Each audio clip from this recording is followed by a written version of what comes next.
Bonjour. Bonjour. Et bienvenue à la librairie Dialogue. Vous venez aujourd'hui nous présenter La Joie, un roman paru aux éditions Alary, qui est une variation de L'Étranger d'Albert Camus et qui met en scène Solaro, un jeune homme qui traverse les épreuves de l'existence avec une force que les autres n'ont pas, à savoir qu'il sait jouir du moment présent. Alors avec ce roman qui se lit d'une traite, vous utilisez la littérature pour nous inviter à la réflexion et à la compréhension de ce qu'est la joie. Alors pourquoi avoir choisi de porter ainsi la philosophie à travers des personnages ? Parce que pour parler de la joie, qui est une émotion, qui est un affect, il m'a semblé que c'était mieux d'avoir des scènes, d'avoir un personnage qui ressent, qui est affecté par l'existence. Ça, c'est la première raison. Et la deuxième, c'est que c'est quelque chose de très ambigu, la joie, de très compliqué, qui parfois se déploie alors qu'il n'y a pas de raison, dans l'adversité. Et donc ça me paraissait pas évident d'en parler dans une langue philosophique qui est parfois un peu donneuse de leçons, vous voyez, la langue philosophique souvent explique, au fond. Elle est analytique. Et je pense que dans la joie, il y a quelque chose de mystérieux que je voulais faire sentir plus par la littérature, du coup, logiquement. Alors Solaro, votre héros, c'est donc un personnage profondément joyeux, même et peut-être d'autant plus dans l'adversité. Quelle idée de la joie est-ce qu'il incarne ? Il incarne, c'est une question intéressante, justement plusieurs idées de la joie différentes. Il y en a une qu'on pourrait dire stoïcienne, c'est-à-dire, ou même mystique, ou cosmique. C'est-à-dire que c'est l'être au monde. Il est au monde, il est présent au monde, il habite le monde et le monde existe et il est dedans, quel que soit ce qui lui arrive à lui. Sa mère peut être malade, il peut être en prison, son père peut être déprimé. En fait, ça ne change rien au fait que le monde existe et qu'au fond, il habite le monde et que c'est déjà énorme, vous voyez, d'être vivant dans un monde qui existe. Ça, c'est la dimension qu'on peut appeler soit stoïcienne, soit cosmique, soit mystique. C'est, je dirais, une joie d'acceptation. Au fond, il accepte ce qui lui arrive, il a cette force d'acceptation. Mais il n'y a pas que ça. Il y a aussi une joie de combattant, avec un élan vital. Et là, on est moins chez les stoïciens, on est plus chez Bergson. C'est quand même quelqu'un qui est capable d'une certaine forme de créativité au quotidien. Donc il n'est pas simplement dans l'acceptation, il est aussi dans une forme de combat finalement. Quand il fait des pompes, quand il fait de la menuiserie, quand il cultive son potager, vous voyez, il ne se contente pas en prison, il ne se contente pas d'accepter, il est aussi dans le faire, voilà. Il est dans l'action. Et je pense que, voilà, ce que j'ai essayé de faire, c'était un personnage qui incarne deux idées de la joie qui d'habitude s'opposent. D'habitude, on oppose une joie d'acceptation et une joie du faire, une joie d'action, d'élan vital ou de créativité. Eh bien, je pense que lui, c'est les deux. C'est ça qui fait que c'est bizarre. Alors oui, il y a cette idée de joie qui est vraiment liée à l'acceptation du réel. Est-ce que, si elle est liée à la joie combative, elle peut sublimer le réel, elle peut l'enchanter et modifier notre vision du réel, même si on l'accepte ? Alors non, c'est pas de la sublimation, c'est pas de l'amélioration, c'est de l'acceptation lucide. C'est-à-dire que le réel, il est là et il est beau parce qu'il est là. Donc c'est pas quelqu'un qui va changer le regard sur le réel, il va juste avoir la force de l'accepter.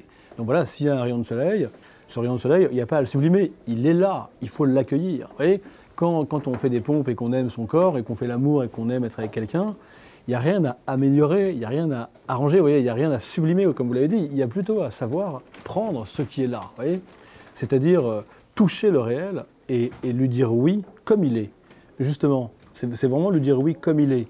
Et ce personnage que j'aime beaucoup, c'est vrai que je me suis senti très proche de lui pendant l'écriture et maintenant encore aussi, et puis avant, c'est quelqu'un qui est capable, au fond, de partir du réel et à partir du réel, de prendre ce qu'il y a à prendre dedans. Et c'est le secret de la joie pour moi.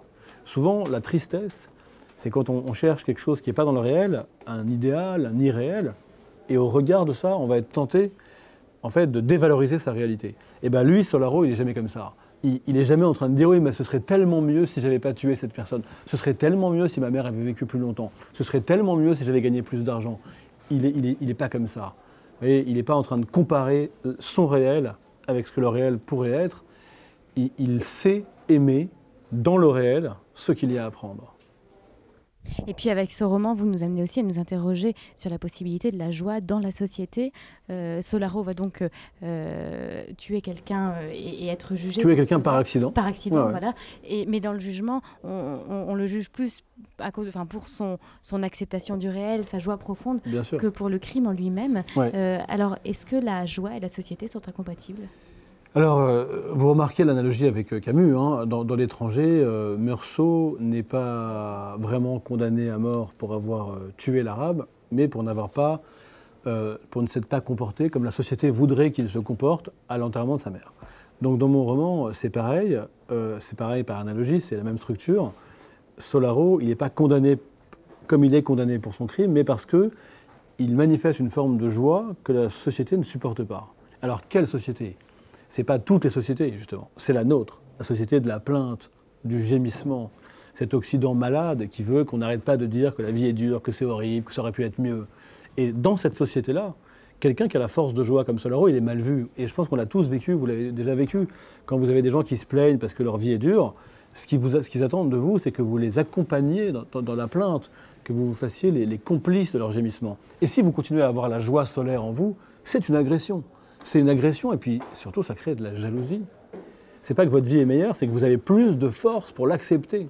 Donc il y a de la jalousie à l'égard de l'être joyeux. Il y a du ressentiment, on dirait Nietzsche. Et évidemment, Solaro, il est victime de ça. Il est victime de ça. Donc c'est pas que toute société proscrit la joie. C'est que certaines sociétés ont peur d'une joie qui est solaire, qui n'est pas conformiste, qui n'est pas légaliste et qui, de ce point de vue-là, est un peu antisociale. Ouais. Alors ce roman, vous l'avez aussi en partie écrit en réaction à l'injonction au bonheur qui marque notre époque, qui semble parfois peu réaliste.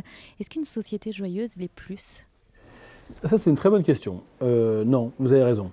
C'est vrai qu'une société qui nous demande tout le temps d'être heureux, comme c'est le cas d'un autre, est évidemment malade. Parce que si on était heureux, on n'aurait pas besoin d'avoir tous les remèdes et tous les livres rapides pour apprendre à être heureux. Moi, je voulais opposer à ce bonheur la joie dans son jaillissement beaucoup plus fou, beaucoup plus bizarre. On peut être joyeux dans des circonstances étranges. Mais là, vous avez raison, c'est qu'une société, elle ne peut pas être complètement joyeuse pour une raison très simple. C'est que, par exemple, il n'y aurait pas de politique. La politique, c'est fait pour améliorer le monde, et c'est tant mieux. Mais vous avez bien remarqué qu'aucun homme politique n'est joyeux. Pourquoi ? Parce que s'il était joyeux, l'homme politique, ou la femme, évidemment, le message envoyé à la société, ce serait, voilà, il n'y a pas besoin de moi. En fait, la joie dit toujours que le monde va, que même s'il est imparfait, ça me va. Je le prends comme ça. Donc, ça n'est pas une posture politique. Ce n'est pas vraiment une posture sociale. Cette joie que Solaro, mon personnage, incarne, elle est individuelle, elle est antisociale, elle est subversive au fond. Et d'ailleurs, on ne peut pas vivre comme ça tout le temps. Moi, ce que je pense, c'est qu'il faut accueillir les moments de joie, se remplir, leur dire oui. Mais il ne s'agit pas d'être tout le temps dans la joie, ce serait une pure folie. Et ce serait une folie à la fois antisociale, antipolitique et dangereuse. Voilà pourquoi c'est un personnage radical, c'est un personnage extrême, quoi.